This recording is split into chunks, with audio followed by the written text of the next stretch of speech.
பாட்டாளி மக்கள் கட்சியை நிறுவிய மருத்துவர் ராமதாஸ், அவருடைய மகன் மருத்துவர் அன்புமணி ஆகிய இருவருக்கும் இடையே நடைபெற்று வரக்கூடிய மோதல்ல சமரசம் என்பதற்கு வாய்ப்பு இல்லவே இல்லை என்கிறார்கள். இந்த நிலையில அன்புமணி தரப்புல பாட்டாளி மக்கள் கட்சி வலுப்பெற்று வருவதாக பேசப்படுகிறது. இதுல தற்போது அன்புமணிக்கு வலதுகரமாக அனைத்து வேலைகளையும் முன்னின்று செய்து வருபவர்தான் வழக்கறிஞர் பாலு. இவர்தான் மாம்பழ சின்னத்தை பறிப்பதற்கு அன்புமணிக்கு ஆலோசனைகள் கூறி அது தொடர்பான ரகசிய மனுவையும் தாக்கல் செய்து யாருக்கும் தெரியாமல் இந்த மாம்பழ சின்னத்தை தட்டி தூக்கி விட்டார் என்கிறார்கள். தற்பொழுது அன்புமணியின் தளபதியாக வலம் வரக்கூடிய வழக்கறிஞர் பாலு பற்றிய பல பரபரப்பு தகவல்கள் வெளியே கசிந்துள்ளன.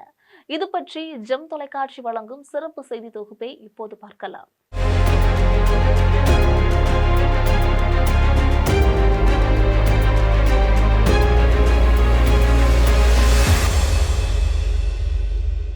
அரியலூர் மாவட்டம் மீன்சுருட்டி அப்படின்ற கிராமத்தை சேர்ந்தவர் தான் வழக்கறிஞர் பாலு. இவர் தற்பொழுது குடும்பத்துடன் சென்னை அண்ணா நகர்ல வசித்து வருகிறார். இவரது வழக்கறிஞர் அலுவலகம் சென்னை பாரிமுனையில் இருக்கிறது. இவரிடம் முக்கிய ஜூனியர் வழக்கறிஞராக பாட்டாளி மக்கள் கட்சியை சேர்ந்த இளவரசு அப்படின்றவர் செயல்பட்டு வருகிறார். பாட்டாளி மக்கள் கட்சியில மிக நீண்ட காலமாக பயணித்து வரும் வழக்கறிஞர் பாலு அந்த கட்சியின் மக்கள் செய்தி தொடர்பாளராக பணியாற்றி வந்தார். இது தவிர பாட்டாளி மக்கள் கட்சியின் ஒரு அங்கமான சட்ட பாதுகாப்பு என்ற அமைப்பின் தலைவராகவும் செயல்பட்டு வந்தார். இது தொடர்பாக மாத இதழ் ஒன்றையுமே நடத்தி வந்துட்டு இருக்காரு. தமிழ்நாட்டில் இருக்கக்கூடிய நெடுஞ்சாலைகள்ல அமைந்திருக்கக்கூடிய மதுபான கடைகளை அகற்ற வேண்டும் என உச்சநீதிமன்றம் வரை சென்று அதில் வெற்றி கண்டவர் வழக்கறிஞர் பாலு. நூற்றுக்கணக்கான பொது வழக்குகள்ல வெற்றி பெற்ற வழக்கறிஞர் பாலு பாட்டாளி மக்கள் கட்சியின் அனைத்து சட்ட விவகாரங்களையுமே கவனித்து வந்தவர் தான். மருத்துவர் ராமதாசுக்கும் அன்புமணிக்கும் விசுவாசமாக இருந்தவர்னு கூட சொல்லலாம்.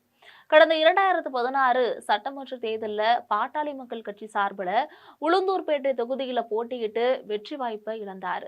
இதன் பின்னர் 2021ஆம் ஆண்டு சட்டமன்ற தேர்தலில் ஜெயங்கொண்டம் தொகுதியில போட்டியிட்டு மீண்டும் வெற்றி வாய்ப்பையும் இழந்தார்.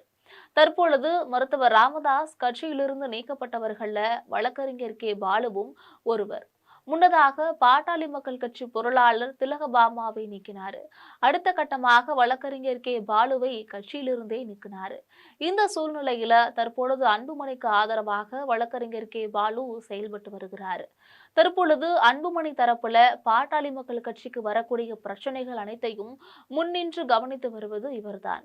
முதல் கட்டமாக அன்புமணியை கட்சியிலிருந்து நீக்குகிறேன் என்று ராமதாஸ் அறிவித்த போது பாட்டாளி மக்கள் கட்சி அன்புமணிக்கு தான் சொந்தம் என கூறி தேர்தல் கமிஷனிடம் ஆதாரங்களோட மனுவை கொடுத்தது. இவர்தான் இதன் மூலம் வரக்கூடிய 2026ஆம் ஆண்டு ஆகஸ்ட் மாதம் வரை அன்புமணிதான் பாட்டாளி மக்கள் கட்சியின் தலைவர் என தேர்தல் கமிஷன் அறிவித்தது குறிப்பிடத்தக்கது. இது மட்டுமில்லாமல் முன்னதாகவே ஆலோசனை செய்து பீகார் தேர்தலை மையமாக வைத்து மாம்பழ சின்னத்தை எங்களுக்கு தர வேண்டும் அப்படின்னு தேர்தல் கமிஷனிடம் மனு கொடுத்து மாம்பழ சின்னத்தையும் பெற்றுவிட்டார்கள். இதோடு மட்டுமல்லாமல் வருகின்ற தமிழ்நாடு, புதுச்சேரி ஆகிய சட்டமன்ற தேர்தல்களிலும் எங்களுக்கு மாம்பழ சின்னத்தை தர வேண்டும் என மனு செய்து இது தொடர்பாக மாம்பழ சின்னத்தை அன்புமணி தலைமையிலான பாட்டாளி மக்கள் கட்சிக்கு ஒதுக்கிவிட்டதாக தெரிகிறது. வழக்கறிஞர் பாலு சிறந்த அறிவுத்திறன் உடையவர். அது மட்டுமல்லாமல் கடுமையான உழைப்பாளி, சட்ட திட்டங்களை மிகவும் நுணுக்கமாக அறிந்து வைத்திருப்பவர் என்றெல்லாம் பாராட்டுதலுக்குரியவர். தற்பொழுது அன்புமணியை நோக்கி வரக்கூடிய அனைத்து அம்புகளை இவர்தான் தடுத்து நிறுத்தி திருப்பி அனுப்பி வருகிறார் அப்படின்னு சொல்றாங்க. இது மட்டுமல்லாமல் கூட்டணி தொடர்பாகவும் தேர்தல் அறிக்கை தயாரிப்பு தொடர்பாகவும் அனைத்து வகையான ஆலோசனைகளையும் வழக்கறிஞர் பாலுதான் வழங்கி வருகிறார் என்று சொல்கிறார்கள். கிட்டத்தட்ட அன்புமணியின் தளபதியாகிவிட்ட நிலையில அவருக்கு கட்சியில் முக்கிய பொறுப்பு விரைவில் வழங்கப்படும் என்றும் தெரிகிறது. தற்பொழுது அன்புமணி தலைமையிலான பாட்டாளி மக்கள் கட்சி தொடர்பாக அறிக்கைகள் மற்றும் பேட்டிகள் அனைத்தையும் வழக்கறிஞர் பாலுதான் தெரிவித்து வருகிறார் என்பது குறிப்பிடத்தக்கது. இதே சமயத்துல ராமதாஸ் தரப்பில் அனைத்து விஷயங்களிலும் மிகப்பெரிய பின்னடைவுகளை சந்தித்து வருகிறார்கள். தற்பொழுது அவருக்கு சரியான ஆலோசனை சொல்லவும் செயல் திட்டங்களை வகுக்கவும் யாரும் உடன் இல்லாத சூழ்நிலை நிலவி வருகிறது. வழக்கறிஞர் பாலுவை கட்சியை விட்டு நீக்கியிருக்க கூடாது என்று மருத்துவர் ராமதாசிடம் பலர் தங்களுடைய கருத்துக்களை தெரிவித்து வருகிறார்கள். அதே சமயம் அன்புமணிக்கு ஆதரவாக செயல்படும் வழக்கறிஞர் பாலுவை எப்படி கட்சிக்குள் வைத்திருக்க முடியும் என்று ராமதாஸ் கேள்வி கேட்டு வருகிறார். இதற்கிடையே ஐயா பாட்டாளி மக்கள் கட்சி என்ற பெயரில் புதிய கட்சி தொடங்குவதற்கான ஆலோசனைகள் நடைபெற்று வருகின்றன.